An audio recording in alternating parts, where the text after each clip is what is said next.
What's going on, everybody? Welcome to the After Prison Show. We're here again, just me and Cody, hanging out, raiding Joe's closet. Joe, I hope you don't really like this t-shirt. I don't see it fitting you because it doesn't really fit me, but that's what it is. Cody told me the shirt I had on wasn't really fit with the green screen, so I had to change my shirt, and I went and shopped at Joe Mart. They got things marked down 100% right now. So yeah, I'm just chilling, trying to stay smiling, trying to stay happy, trying to understand that this is my life and it is what I make it. So yeah. Man, I almost messed up. Almost really messed up. And to some people it might not sound like it's that big of a deal. You didn't do it, it's not that big of a deal, but it is. I've come a long way. And so I kind of got disappointed in myself with how close I got to making a foolish decision. If you follow my Twitter, then you know that my cousin had got injured really badly and was in intensive care unit. And I wanted to go see her. I wanted to go show her my support, my love. And, ever since the first time I met her, I think I was like, 12 years old. So that would have made her about 5. But ever since we first met, we've been tight. That's my road dog. That's my road dog. She's a good friend of mine, not just my cousin. I love her to death. And she ended up in this situation. And I'm not going to go into the details of this, but I was upset and I wanted to go down there. I wanted to go see her. I wanted to go support her and show her that her family's got her back. So at first, I was like, I'm just going to go. And then I was like, I'm not going to go. I'm going to call my probation officer, and I'm going to talk to him. I'm telling him what the issue is. I know that they'll let me go. Well, when I talked to my probation officer, at first he was like, you know what? No, you can't go. It's too soon, and you didn't give me enough notice. It's not your immediate family. I was like, look, man, she's got my same last name. Like, we are immediate family. And he wasn't going for it. Well, then he called me back. And he was like, look, I want you to come in tomorrow, and we're going to talk about this. So the next day came, and I went into the probation office. And this dude had done everything. I sat there, waited for an hour. Then he came out and he gave me a piss test. Then I sat there and waited for another hour while that went through whatever they had to do. And I passed my piss test. Then finally he came and talked to me for about an hour and then denied my pass. I don't have to go see this guy until the end of this month, so I have no clue why he would have brought me in other than to hopefully get me this pass, but he denied me. And I snapped. I couldn't believe it. I got so mad and just started talking out the side of my neck. I told this man, screw you. You just playing games with me. All these other things that I said that I'm not going to share with you, but I just, I let my feelings dictate my actions. Well, I had a friend that was willing to take me all the way down there, free of charge. No, I didn't have to pay for nothing. And when I got out of that probation office, I called that friend and I said, look, come pick me up in the morning and we're leaving.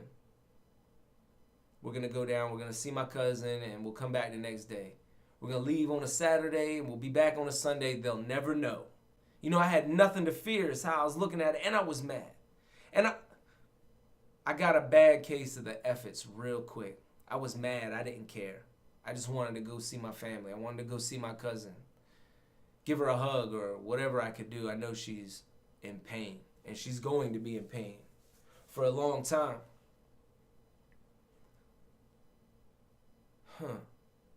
Man, I was so close.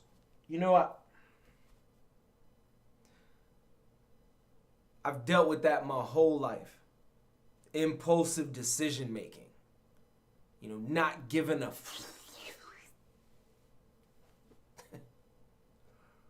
just do whatever I want, however I want, whenever I want, because of however I was feeling at that moment.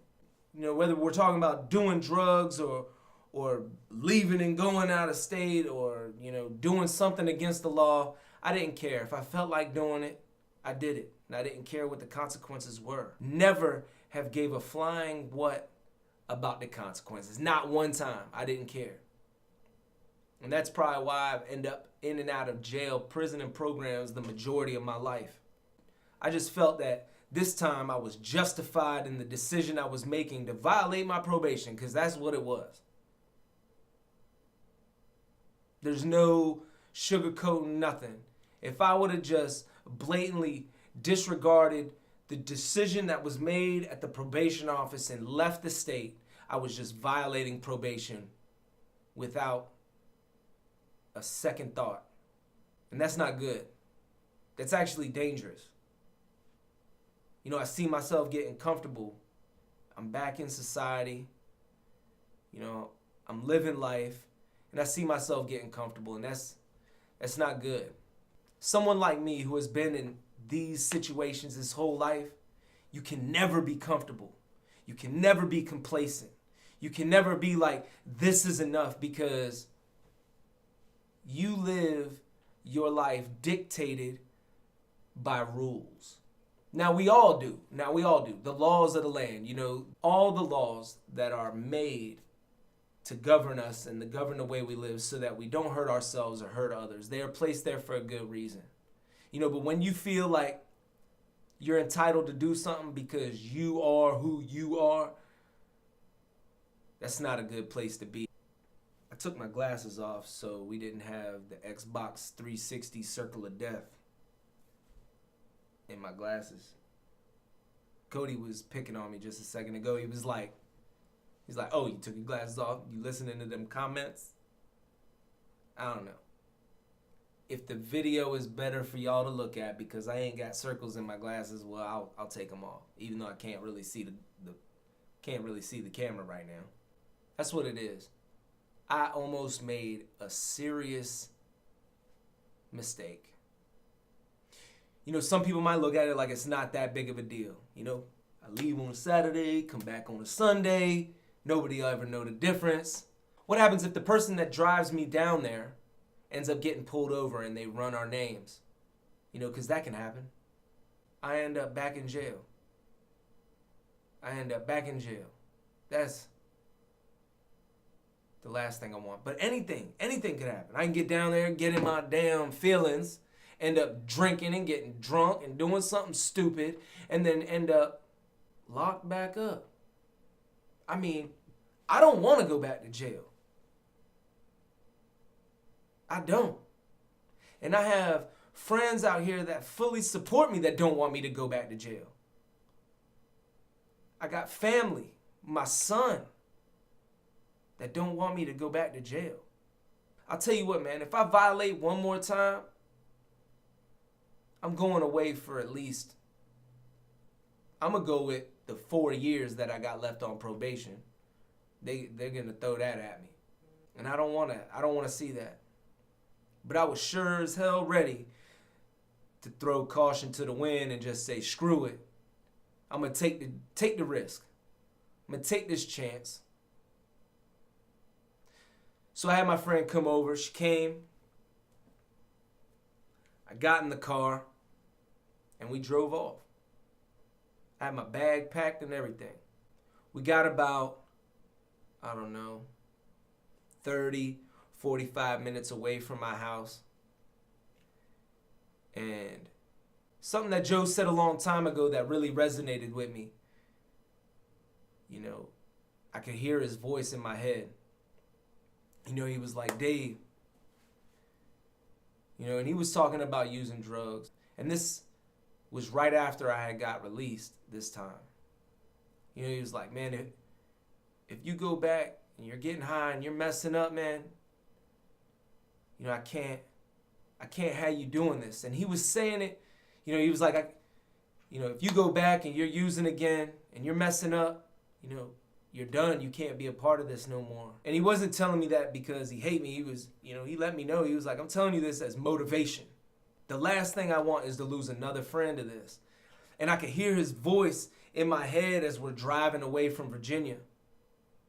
And then I could see the comments of the video of Joe telling everybody that I had messed up and that I was going back to jail, I started to envision the tears that my son would have because I left him again. Of everything that I would lose, everything that I've worked for in this past year. A year and a half actually now. And I didn't want to lose that. I didn't want to lose y'all, man. I enjoy this. I want y'all to know y'all are like my NA family. I don't even go to no meetings because so many people, so many of y'all hit me up, on Twitter or on Facebook and just leave me messages telling me how my story has impacted y'all. And I want you to know that y'all's story impacts me. The more people that come at me with their stories telling me how, because of me, they've made some better decisions in their life, man, it boosts me up. It strengthens me, man. Puts me in Super Saiyan mode. Yeah, that was a Dragon Ball Z reference for all those that aren't as corny as I am. Man, I'm 36 years old.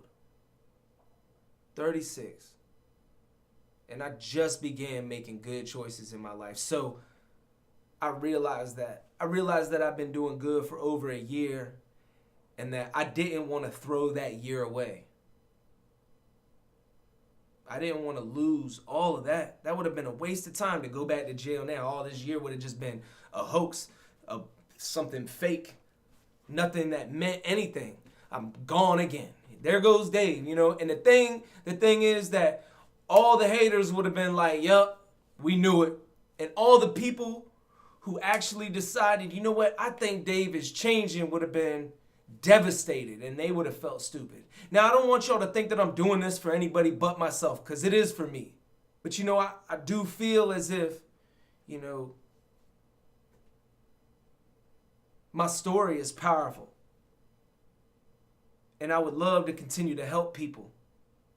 Man, as simple as it sounds, just leaving the state to go see my family member that is in the hospital could have became something so gigantic and ruined so much that I would have just once again been feeling stupid. And I'm glad I didn't make that decision. I appreciate y'all letting me sit here and vent and talk to you. Appreciate all those that watch the video and listen. I appreciate the support that I get from every one of you. Man, so all I'm saying to everybody out there that finds himself in the same situation I am, man, follow the rules. I hate the rules. I always colored outside the lines. But I'll tell you what, man. You start coloring inside the lines, the picture looks way prettier. Man, I really hope that y'all understand that I'm trying. Every day I'm trying. And I want to be better. And I hope that propels and puts something into motion, causes a splash and a wave that touches other people's lives and they begin to do better. I hope that prisons begin to get shut down.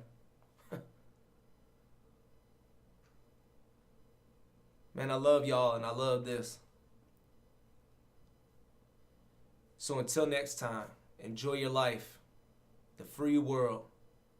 Never take a moment for granted and make the most of every day. Every decision matters.